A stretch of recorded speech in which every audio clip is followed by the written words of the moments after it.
or effect should have no place in today's world. And it's because the affirmative team believes that 19th century weapons don't belong in 21st century arsenals, the United States federal government should significantly reform its policy towards Russia. You only need two pieces of information to understand our debate. One is a definition and the other is fact. Carl Ching defined a cluster munition as a bomb that contains smaller bombs inside, designed to disperse over a wide area. International law outlines three tiers of cluster munitions. There's unreliable and reliable, referred to in academia as legacy munitions, and then there's alternative. Unreliable munitions are unable to be targeted and fail to explode upon impact up to 35% of the time and have a 99% detonation rate. Legacy cluster munitions were designed for use on massive conventional battlefields, not for modern warfare. Their continued use is counterproductive and lethal. Thus, we give you the mandate.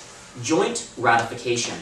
The U.S. federal government will invite Russia to sign and ratify a bilateral treaty modeled after the 2007 draft protocol on cluster munitions under discussion in Geneva by the UN Convention on Certain Conventional Weapons. Basically, what all that said is there's three main parts to this convention. A. Ban of unreliable. All cluster munitions used, transferred, or stockpiled must have a 99% detonation rate. B. Phase out of reliable. All legacy munitions, including those with a 99% detonation rate, will be phased out over 10 years. C. Replacement with alternative. Legacy cluster munitions will be replaced with sensor-fused area munitions, or SFM. Ratification of this treaty quantitatively betters protection of civilians and our military superiority. So let's turn now to justification 1, human life. Modern warfare demands weapons that are precise, practical, and moral. Unguided weaponry hinders operations and literally becomes an instrument of murder at the point where there's no specific target identified, and as a result, innocents are slain. The A point is collateral damage. The Arizona Law Review argued in 2002 that except for nuclear weapons, biological weapons, and poison gas, the cluster bomb is more dangerous to civilians than any other weapon in modern warfare. These weapons pose enormous risks to non-combatants, men, women, and children, who happen to be unlucky enough to fall within the trajectory of the shrapnel. It is a virtual certainty that any person located within the pattern area will be killed or wounded, unquote. The B point is socioeconomic devastation. For civilians attempting to return to normal life, dud cluster munitions pose an insurmountable barrier. Joseph Ansbloem warned in 2010, unexploded submunitions also impact a community's ability to redevelop its physical and economic infrastructure. Civilians may not even have safe access to water or other natural resources. Farmers can't sustain a livelihood or produce food for their communities when agricultural areas are littered with unexploded munitions. The loss of income for many civilians reverberates across an economy that is likely still reeling from the presence of armed conflict, unquote. This fact takes on greater significance when we consider that Russia's cluster munitions average a 35% dud rate, while US munitions average a no less devastating 12% dud rate. The C point is civilians protected. Mandating alternative munitions allows fewer weapons to be used more effectively, protecting innocent lives. Daniel Gore, PhD, stated in 2010 that the sensor-fused weapon consists of 40 smart submunitions, and because of their advanced targeting capabilities, fewer of these weapons are needed compared to older cluster munitions to achieve the desired effects. In fact, Bob Gravitt, an explosive ordnance specialist, corroborated this year that there is not one recorded instance of the sensor-fused weapon causing a single civilian casualty. The effects of the civilian population and the humanitarian impact of this weapon system is negligible, unquote. Legacy cluster munitions blindly slaughter non-combatants, while alternative munitions drastically reduce the death count. As leaders in humane modern warfare, the United States and Russia have an obligation to use the most accurate and least dangerous conventional weapons in existence. There's no excuse for anything less. When safer weapons technology is available, there's no option but to utilize only the weapons which most consistently protect innocent lives. There's no policy more responsible or practical than the affirmative plan, which ensures that collateral damage is minimized and protection of innocent life is held paramount in the unfortunate reality of 21st century conflict. Justification 2, military supremacy. A nation's military arsenal ought never contain weapons that harm its might. Unfortunately, legacy munitions do just that. The A point is avoidable friendly fire. The Journal of Science and Engineering Ethics noted in 2010 that 6% of U.S. casualties in the first Gulf War could be attributed to unexploded ordnance from U.S. cluster munitions, roughly equivalent to the number of U.S. casualties from Iraqi landmines, unquote. U.S. cluster munitions, designed to kill the enemy, kill just as many of our personnel as enemy weapon systems do when they're aimed at us. Something is fundamentally wrong. The B point is extremist recruitment material. In their attempt to fight terror, the US and Russia are actually aiding in its perpetuation by their short-sighted use of indiscriminate weaponry.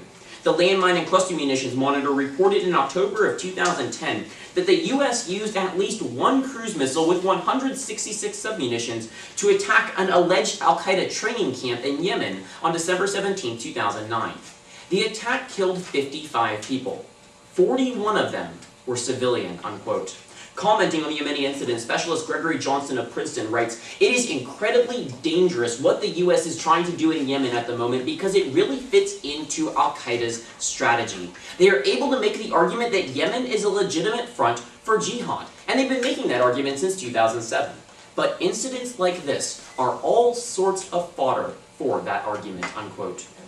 It is in no way conducive to long-term mission success when our weapons leave lasting and devastating testaments to our interventions, reaffirming extremist anti-Americanism. The C point, safer alternatives.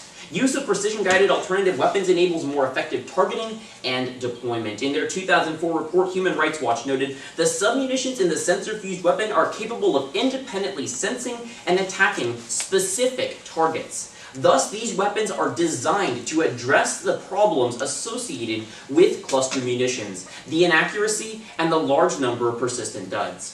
This trend is encouraging and should be continued," unquote. I leave you with the words of Professor T.A. Kavanaugh, writing in 2010. Quote, "Acceptance of the status quo suggests a callous indifference to unnecessary human suffering, a violent cynicism towards military ethics, and a lack of imagination as to how currently available technology can better the human condition. As said of Napoleon's behavior, it's more than wrong, it's stupid. And to use cluster munitions that result in such numerous avoidable civilian casualties is unjust and foolish. It must stop." Talking about the difference between cluster munitions and these other types of munitions that you discussed. Now, you would basically claim that these alternative munitions are, first of all, more accurate than cluster munitions. Yes. Second of all, that they're more efficient and that they explode more times than not, correct? Okay, yet you would agree that we still, in the United States, we still use these cluster munitions, correct? Even the unreliable sort, correct? The United States, yes, absolutely uses cluster munitions, the legacy munitions. Sure, so why are we still using these munitions if they're so much less effective than the alternatives that you've discussed? Because they're about $100,000 cheaper per unit. Okay, thank you very much. Moving down to your plan where you talked about how we're going to ratify this treaty with Russia. Now, just for clarification, we're only going to pass this treaty in the United States if Russia passes the treaty, correct? Right. Okay, thank you very much. Moving down to your first justification, you talked about how the alternative is basically safer to cluster munitions. You ended by talking about historical precedent. You basically said that there's no recorded incident of these alternatives causing civilian death, correct? Yes. To what extent do we use these alternative munitions? They were used in the Iraq conflict when we invaded Iraq. Both field trials and in actual combat, the result of that was not one civilian casualty. Okay, thank you. So, I guess in comparison to cluster munitions... If we need to read the quote, that's from the Heritage Foundation in April 2011. Okay, thank you very much. And then, let's see. Now, just kind of a question about your plan. You're talking about how we're going to basically completely revolutionize the munitions that we use right now. That's when now, we're putting it. Do we have the production capabilities to actually have these alternative munitions available on that large of a scale? Absolutely. We've already signed I believe it's $228 million contract with India to provide them with weapons, and actually just yesterday, Saudi Arabia announced its desire to purchase 405 units for a total of $355 million from the United States. Awesome. That was impressive. Thank you very much. And I believe I have no further questions. So we'll be looking at the affirmative team's plan. We're going to be starting out by looking at whether or not this plan will actually be successful, by which we mean, will Russia agree with us to sign this new protocol? Then I'll be looking down each of the justifications and showing you why they will not actually come about, and then finally we'll be looking at some disadvantages. So the first thing we want to look at is whether or not Russia will actually agree to basically following along with the new cluster munitions protocols that the affirmative team is trying to implement. Now, what we have to realize is that you get no benefits if Russia does not agree to sign this new treaty. What we find, though, is that Russia rejects action on cluster munitions when it is established without Russia's input and opinion. As Dr. Stuart Casey Maslin said in 2010, quote, "The Deputy Minister of Foreign Affairs has stated that Russia cannot agree to the classifications and restrictions of cluster munitions outlined in the Convention on Cluster Munitions because they were established with disregard for the input from the Russian Federation. Therefore, we are not considering the ratification." Unquote. What this is talking about is a cluster munitions treaty that was proposed that Russia basically did not ratify because of the fact that they were not consulted on the issue. Russia wants to at least feel like they're being included in the dialogue on creation of new treaties. Now, the affirmative team's plan does not take Russian dialogue into consideration. They just line up basically a set of things that the United States wants to be enacted, and they hope that Russia will agree to it. We have no reason to believe that Russia will want to limit themselves to a new treaty that they've had no input into when it comes to actually creating it. Now, if you don't have Russia agreeing to this new treaty, you don't have any reason to vote for the affirmative team because of the fact that they can't offer you any benefit or any lives saved.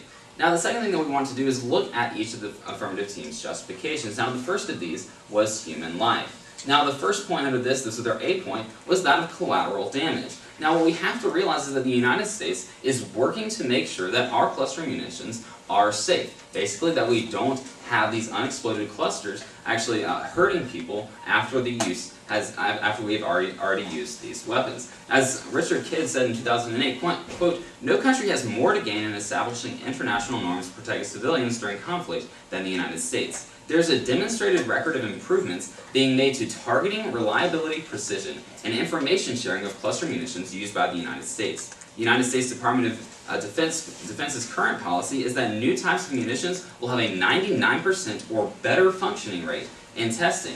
There is an ongoing review of cluster munitions policy which will make further improvements." Unquote. Now, the affirmative team set this up like it's a huge problem, like we're using these old, outdated weapons which are then exploding after the wars are over and killing lots of civilians and basically devastating people's lives. But the fact is that the United States military is already working to actually solve this problem. In fact, it's expected that we'll be using 99% of the success rate standard, which is part of the affirmative team's plan. We'll be having that success rate by 2018. We're phasing it in already.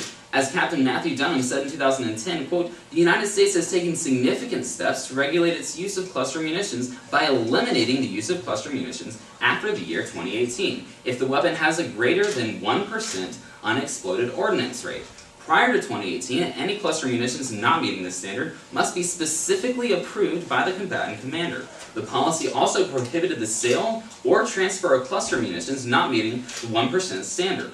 Further, President Obama banned the export of any cluster munitions if the weapon did not have a 99% or higher functioning rate." Unquote. What all of this says is that the United States is moving away from these older, inefficient weapons. The United States military has said that the less effective weapons don't really work all that well for their uses anyway. So by 2018, essentially the affirmative team's plan will be in effect. We will have these newer, better cluster munitions. We won't be having civilian casualties. So when we look at the first justification, you don't stand to gain anything because of the fact that the affirmative team's plan doesn't actually change anything. We already have these exact same standards in the status quo. Furthermore, even though it sounded impressive that we signed a new cluster, or Saudi Arabia wants to have our cluster munitions, it doesn't matter. They're going to have the same standards as what the United States has for their own military, which is 99% or higher success rate. This is exactly what the affirmative team has been presenting as their plan in today's debate round, but the United States is already doing this.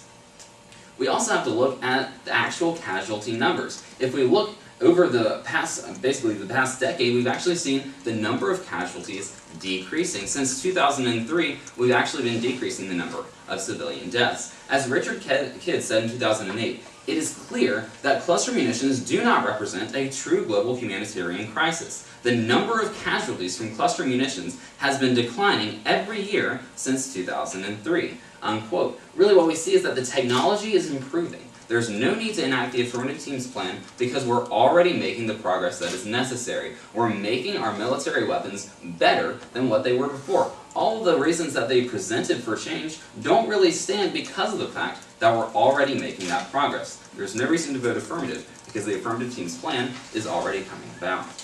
Moving down to the second justification, though, that of military supremacy, we really have to realize that there's nothing to gain in the area of military supremacy is because of the fact that the United States doesn't really like cluster munitions. It doesn't give us any battlefield advantages. As Ayatollah Barak said in 2010, quote, "If one were to review the effectiveness of cluster munitions, one would also reach the conclusion that the United States apparently achieved no sustainable battlefield advantages from using more than 350 million bomblets of various types. Official United States assessments regarding the use of cluster munitions in the 1991 Operation Desert Storm and the 1999 Kosovo campaign, for instance, indicate that any assessment of the weapon's effectiveness may be somehow overestimated should Israel, for example, become involved in a more traditional war against Syria." Unquote. All this to say, basically, we don't gain anything from having these cluster munitions, and we don't gain anything from passing the affirmative teams plan. All that they're doing is finding basically another standard of cluster munitions, when really the whole group of weapons as a whole doesn't provide us any battle advantage. Finally, though, or actually a second point, under their B point of this second justification, that of extremist recruiting, it's important to note that this evidence doesn't necessarily apply only to cluster munitions. Al-Qaeda is going to be able to use any U.S. strike to recruit more extremists. It doesn't matter whether we're using cluster munitions or some other type of cluster munitions. It doesn't matter what type of weapon we use, they're going to use our strikes as recruitment tools. Now finally, I'd like to bring up the disadvantage, and that is of masking the true problem.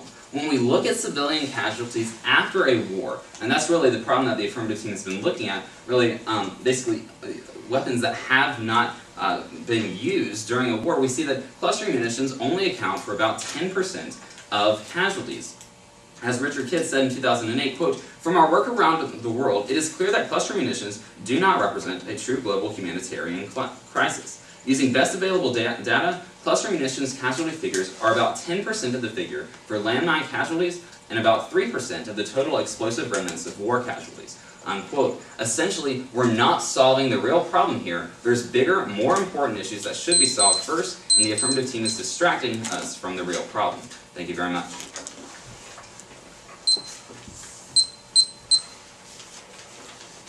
Ready, sir? You ready? Timer? Alright, is each human life independently valuable? Yes. Alright, could you list a single conventional weapon that is more dangerous to civilians than cluster munitions? Conventional? Yes. No. Alright, great. Or I don't know of any. I'm sure there are. Sure. I mean, US has some pretty good weapons. Under Justification 1, you talked about the Department of Defense's 99% detonation rate, right? Yes, sir. And you'd agree that in our first speech, we established 99% detonation rate as reliable munitions, right? Yes, sir. Alright, great. And also that those are classified as legacy munitions. Basically what I was looking at was your first mandate, Sure. which says that we must have that Right, 99%. Now, does Russia have this policy? I'm not sure about Russia's policy. Alright, and you also mentioned that deaths are decreasing from cluster munitions. I believe you quoted Richard Kidd, right? Yes, sir. What are his credentials? He's the director of the Office of Weapons Removal and Abatement. Okay.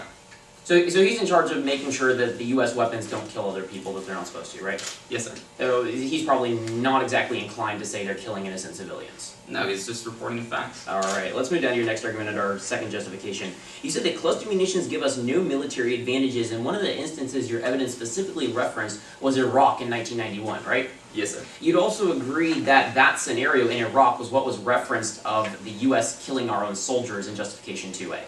Alright, great. Now your argument under our B point was that terrorists will get recruitment material from all weapons, not just cluster munitions, Yes. right? Now, is it better or worse to devastate communities when we're trying to target a specific, in the case of Yemen, camp? I guess it would be better to just take out the terrorists and not civilians. Sure. Let me rephrase. Is it better to kill everyone in an area or only the bad guys? Only the bad guys. Excellent, glad we agree on that. Let's move to solvency. You basically said that Russia rejects treaties that are signed without their input, right? Yep. I believe your piece of evidence specifically mentioned the Convention on Cluster Munitions. Yes, sir. Do we sign the Convention on Cluster Munitions? The United States? Yes. I do not believe so. Do we involve the Convention on Cluster Munitions anywhere in our plan? I believe you used as a model, or you used the United Nations Committee on, Okay, it's sure. something around, I know it's in your plan text, I don't think you used that. I was using this as an empirical example of what happens when we don't include Russian dialogue. You'd agree that there's a difference between the Convention on Cluster Munitions and the Convention on Certain Conventional Weapons, right?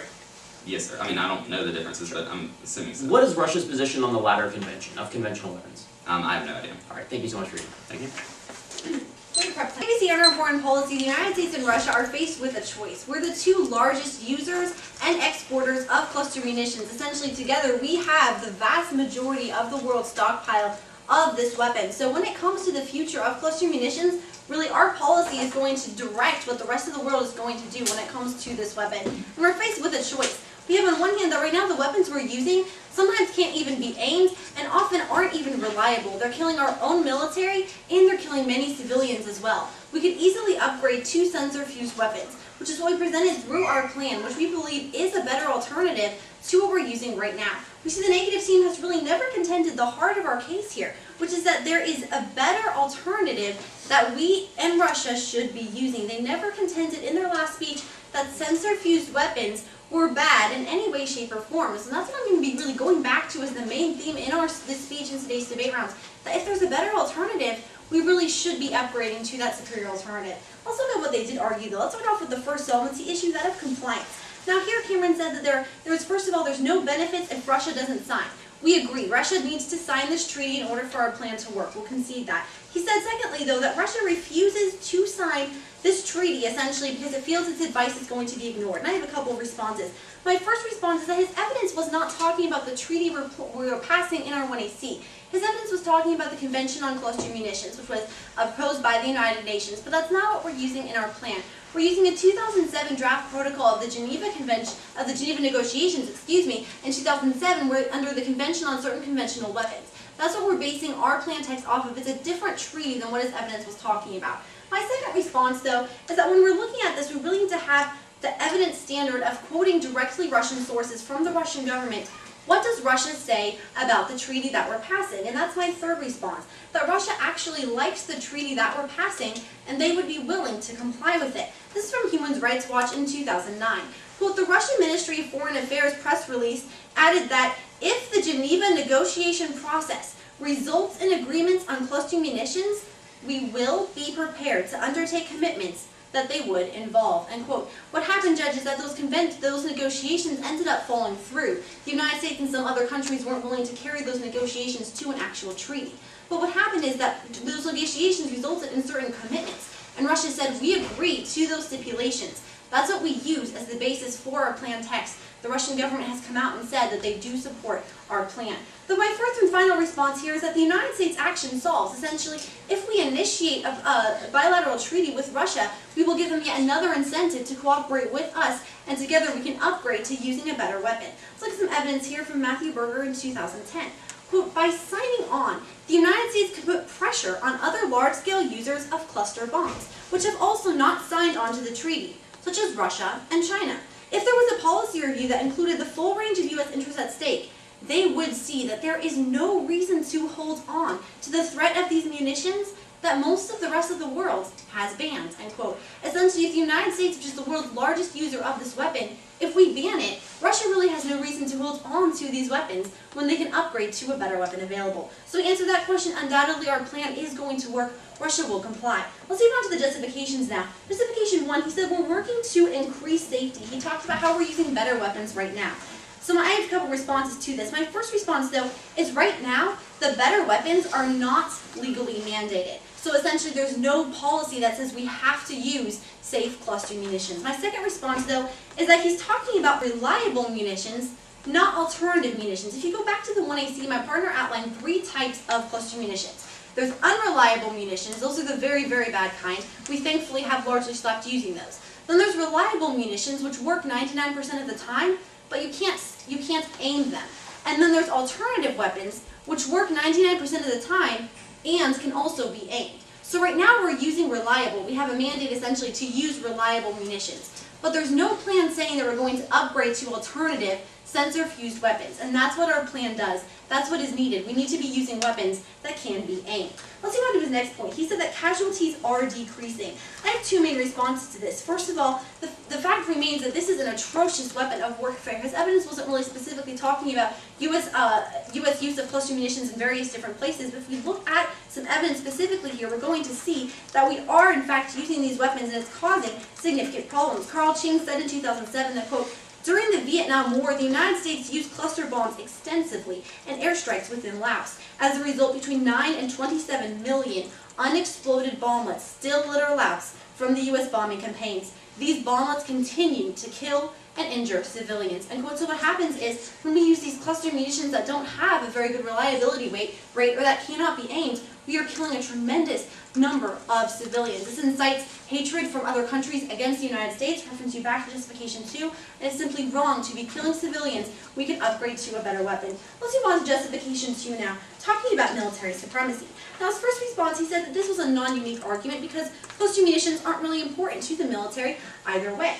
Now, my first response to this is that sensor-fused weapons are militarily valuable. He was talking about older cluster munitions. The fact remains, though, that the weapons that we are upgrading to in our plan are extremely valuable to the military. They might be a little bit more expensive, but they are definitely worth the investment. Let's look at some evidence from Textron Defense Systems in 2010. They said, quote, one sensor-fused weapon can detect and engage many fixed and moving land and littoral combat targets simultaneously. This wide area capability enables a sensor-fused weapon to halt an invading force and attack air defense sites, unquote. In other words, this is a very powerful weapon, but it also is able to be aimed. It's very precise, it's very accurate, and it's equipped with multiple self-destruct systems. So it is not only a safe weapon for us to be using in the sense that any weapon of warfare can be safe, it's safe that it's not killing civilians and we can target it, but it's also very effective from a military standpoint. My second response, though, is he talked about the jihadist point that we had, justification 2, subpoint B. He said that this isn't specific to cluster munitions. Actually, it is, and here's why. Because the cluster munitions that we used to be using, they essentially turned into landmines, because when they don't go off, the bombs leave behind duds that basically turn into explosive landmines, and that's what's happening in Laos right now. Civilians are still dying from the bombs that we have dropped in past conflict. That is what is inciting jihadist hatred against the United States, and that's what needs to end. Carl Ching said in 2007 that, quote, the ramifications of cluster bomb use must not be ignored. Ultimately, the trauma and devastation unexploded cluster bomblets produce may infuriate local civilians, thereby creating future generations of new terrorists, harming everyone in the long run, end quote. So we need to look both from a short-term perspective, we see it's friendly fire, we're killing our own troops, we're killing civilians. In the long-term perspective, we're hurting our national security. Let's lastly, though, move on to that disadvantage of masking. He said that we're basically masking the bigger problem, which is that there are other weapons that cause deaths. I put you back to our 1AC evidence, which said, quote, except for nuclear weapons, biological weapons, and poison gas, the cluster bomb is perhaps more dangerous to civilians than any other weapon in modern warfare, end quote. We realize that you can't solve for all civilian deaths in warfare all at once. We never claimed to do that. What we did claim to do was say, here's one weapon that does not work well, here's another better weapon that we should be using instead. Let's have the two largest users come together in a treaty, sign that, get rid of the old weapon that doesn't work well, and upgrade to a better weapon. There are really no reasons not to do that at this point in today's debate round, and we believe that we should upgrade to sensor-fused weapons. Thank you, and now I'm ready for